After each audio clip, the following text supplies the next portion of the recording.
Hey guys, and welcome back to the Aether Hub. I'm Simon, today again bringing you more Magic the Gathering lore. Today's video is another Planeswalker profile, taking a look at the history and stories of your favorite loyalty counter carriers.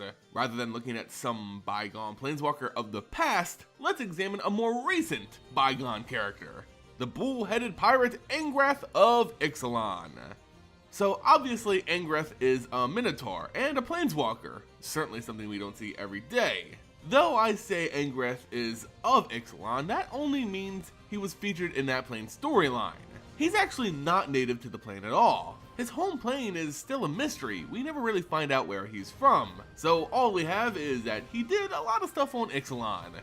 Now, Minotaur Planeswalkers, at least to you youngsters out there, may seem like a new and exciting thing. Kinda like how Arlene Cord was the first werewolf Planeswalker, right? Well, for those less aged than the rest of us, Angrath isn't our first Minotaur Planeswalker. That title actually belongs to Sandrew, a native of the plane Ulgratha. So maybe not the first bull-headed buddy we've seen, but certainly the most recent, with a much more interesting design.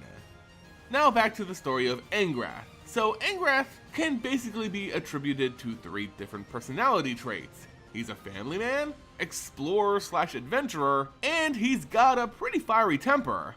First and foremost, however, Angrath cares only for his two daughters, the gems of his life, the only true treasures worthy of obsession. Foreshadowing there. Yes, Angrath is papa to two Minotaur daughters, which he loves and cares for deeply. Back on their unnamed home plane, Angrath provided them with a stable life, providing for them through his works as a blacksmith. Though, when his Planeswalker spark ignited, Angrath fell into a new form of work, adventuring. Having access to limitless worlds, Angrath began jumping throughout the multiverse, bringing back with him untold treasures and precious trinkets, gifts for his beloved children. Aw, so sweet. Of course, a story as sickly sweet as this has to hit a few road bumps. Enter the one mistake Angrath would come to regret his entire life: planeswalking to Ixalan. By all accounts, it seems Angrath just planeswalked to Ixalan randomly, just thinking it another world hosting an assortment of unique presents for his daughters, not knowing the devious hole he was getting himself into. As soon as his hooves hit the sandy shores, Angrath knew something was off. Trying to planeswalk back to his home resulted in nothing. He simply phased back to Ixalan. This was Ixalan's binding, the Immortal Sun, which prevented his escape, prevented him from seeing his daughters, and no amount of strength could pierce this powerful magic. Fearing he would never see his children again, Angrath let his temper get the best of him. He probably had a bit of a mean side back on his home world, but here, stuck on Ixalan, he really let it all out. He found work amongst the crew of a pirate ship known as the Devil's Smile, helmed by Captain Radcliffe. Radcliffe was notorious on the seas of Ixalan for having one of the most rowdy crews in the Brazen Coalition, a perfect fit for one as destructive and enraged as Angrath. He made his way through the chain of command, almost literal chains, using his physical might and unique brand of magic, which one would probably label as a form of geomancy. I mean, he summons molten hot chains of steel from nowhere, in part because he was a blacksmith, maybe? I don't know, it's not really explained well. All I know is that it's badass. So Angrath, letting off a little steam, had a very successful career as a pirate on Ixalan. From the flavor text on Hijack, we read, trapped on Ixalan, the planeswalker Angrath is the only Minotaur sailing the seas. No matter how many ships he captures, he cannot break free. This card really speaks to the isolation of Angrath. As a character, he's the only one of his kind in this entire world. Losing his daughters, left stranded. Yeah, I'd be a little PO too. Still, Angrath held some semblance of hope, hearing rumors of a powerful artifact tied to a strange, otherworldly magic. The tale of the lost Immortal Sun. Well, that was enough to pique his interest, but first Angrath needed more. More power, more command, more men. So he led a mutiny against his former captain, Radcliffe. The crew had grown to respect Angrath for his strength and fury during raids, that many backed him from the very beginning, resulting in an almost seamless transition of power, one that left Radcliffe tied up and hanging from the sailposts. Now as Captain Angrath, he renamed the ship the Devil's Chains for obvious reasons, and his crew's infamy grew. Using his new position, he set sail for the Immortal Sun, rumored to be hidden somewhere within the jungle controlled by the mysterious Sun Empire. As he sailed, Angrath and his crew terrorized the sea and shore alike. In the card Angrath's Marauders, we learn more about his unadulterated intentions. Captain Angrath cares less about treasure than mayhem. If he can't leave Ixalan, he'll burn the plane down. All in order to find the Immortal Sun sitting at the bottom of Ixalan's ashes. He cared little for subtlety, and even less for honor. He would find his prize no matter the cost, even going so far as to destroy enemy ships rather than pillaging them for gold. Quoting Angrath himself from Cinder Barons, "Burn their fleet to the waterline and sink whatever's left." His journey would bring him to the shores of the Sun Empire itself, where he would, by fate he would suggest, encounter a young female warrior of the Sun Empire. This brave, albeit foolish warrior was quite skilled in combat and wanted desperately to defend her home from the marauding pirates and their captain. But, nevertheless, she was no match for Angrath's prowess and magic. The girl was defeated, but just before he struck the killing blow, a spark ignited within her. This glowing force tried in vain to transport this girl to safety, but, without flair, left her where she kneeled. Angrath recognized this force. It was the spark of a planeswalker. His foe was the first planeswalker he had ever run across while on Ixalan. It was a great sign. Fate had brought them together. Yet, despite this girl, Huatli, refused his extension of friendship, fearing a lie or betrayal, forcing Angrath to fight or retreat, to which he retreated for the first time in a long time, knowing he would meet this Huatli again soon. Fast forward, a few ships burned here, villages pillaged there, and we find the Golden City, the lost holding place of the Immortal Sun, Orazca, which had risen once again for all to see. Thus begins the rivals of Ixalan and their mad dash for this coveted treasure, with Angrath himself being of no exception. Though, while others may have become obsessed with the glistening beauty of precious metals, Angrath always stayed grounded, as in Gleaming Barrier, gold without freedom might as well be lead. Here on the outskirts of Orazca, Angrath, as fated, ran across the girl he had almost killed, the trapped and kind planeswalker Huatli, who was reluctantly in a much more cooperative mood. She needed to get to the Immortal Sun fast before all their enemies claimed it for themselves. She needed to claim it for the Sun Empire, while Angrath needed it to go home to see his daughters. A win-win of sorts. As they made their way to the city's towering center spire, Angrath and Huatli began to connect, talk to one another, and Angrath became almost like a planeswalker teacher to Huatli, who still wasn't even sure what exactly that meant. Angrath basically preached that she, like him, was trapped and not yet free, though she didn't see it that way. Everything she was doing was for the glory of the Sun Empire and her emperor. How could that mean she wasn't free? Angrath told her that her ambitions, her duty, the very society that she grew up in, stifled her freedom at a fundamental level. Just as he couldn't leave Ixalan, she couldn't leave her responsibilities, so how exactly was she free? To prove his point even further, Angrath showed her what true freedom could look like if they were able to get the Immortal Sun.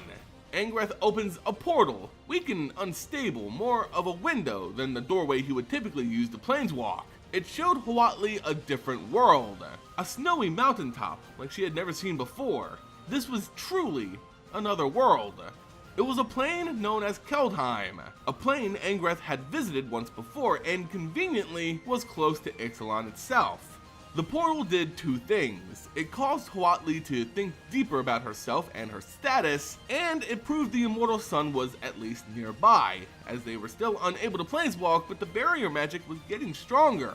They had to pick up the pace, though their progress would continually be delayed, especially as the pair ran across another lost legend of Ixalan, the progenitor of the vampires of the Legion of Dusk, the mother of all blood drinkers on Ixalan, Elonda, the Dusk Rose. Coming across a modest temple, a chill overtook Huatli as she moved a stone barrier blocking their way. She recalled tales of the bat from the east, but never thought within a million years that they'd be able to find this.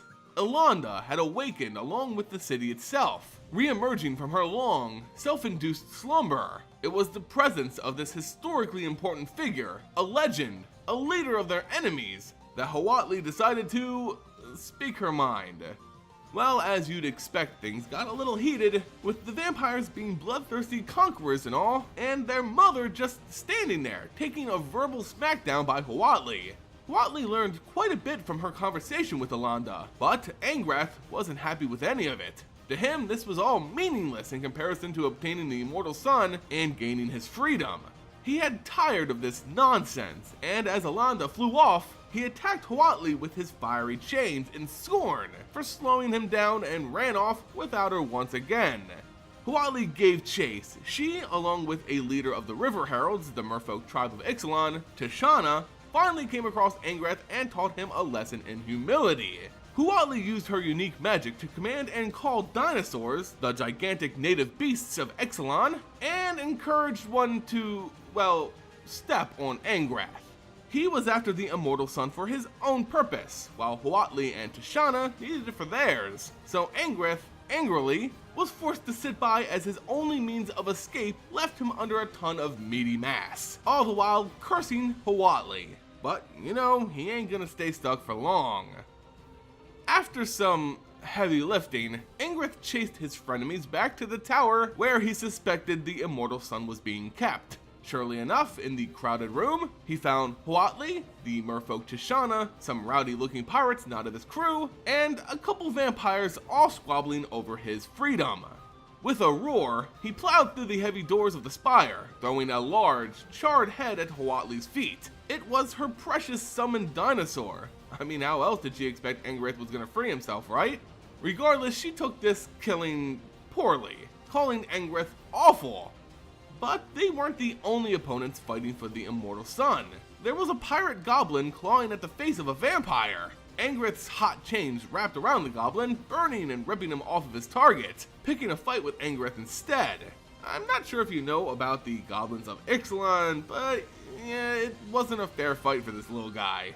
Angrath, Vana the vampire, Tishana the merfolk, and Huatli were all pulling and grabbing at the power exuding from the Immortal Sun. They were all quite literally pulling it away from one another. But so much mass standing atop this one spot was a little too much. They heard a creak, and suddenly, the floor, the very floor beneath them, disappeared. Together, they tumbled to an unknown fate. The Immortal Sun was gone, taken from Ixalan for good, taken by other planeswalkers for their own reasons Angrath didn't really care to understand.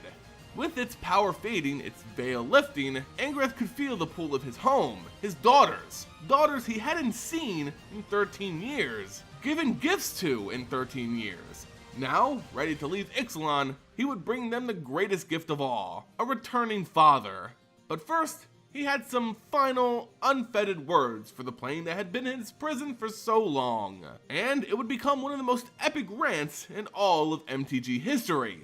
Quote, "I hate this plane, I hate this city, and I wish you all a viscerally painful death." His body glowed a warm and vivid orange, and he called out, "See you never, pathetic fools." His heartwarming return to his family.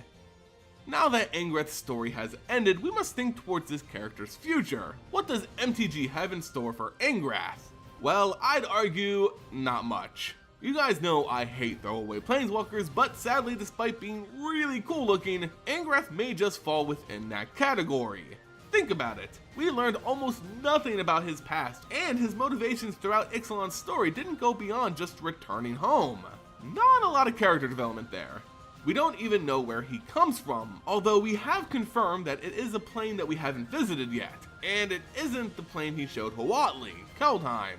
So yeah, it really narrows it down.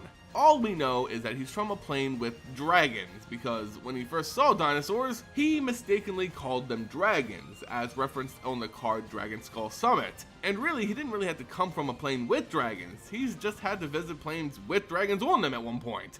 Angrath has been seeking his daughters for 13 years. I doubt, as a character, he'll be out adventuring anytime soon after just recently being reunited with them. Outside of us visiting his unnamed home, I doubt we'll ever see this Minotaur Planeswalker again. Anyway guys, that's all I have for you on this Planeswalker profile for Angrath. Let me know if this is one of your favorite Planeswalkers in the comment section below. Remember, you can support this video and the channel by leaving it a like, subscribing, and of course sharing it across the multiverse. As always guys, thank you so much for watching. I'm Simon, and I'll see you next time here on the Aether Hub.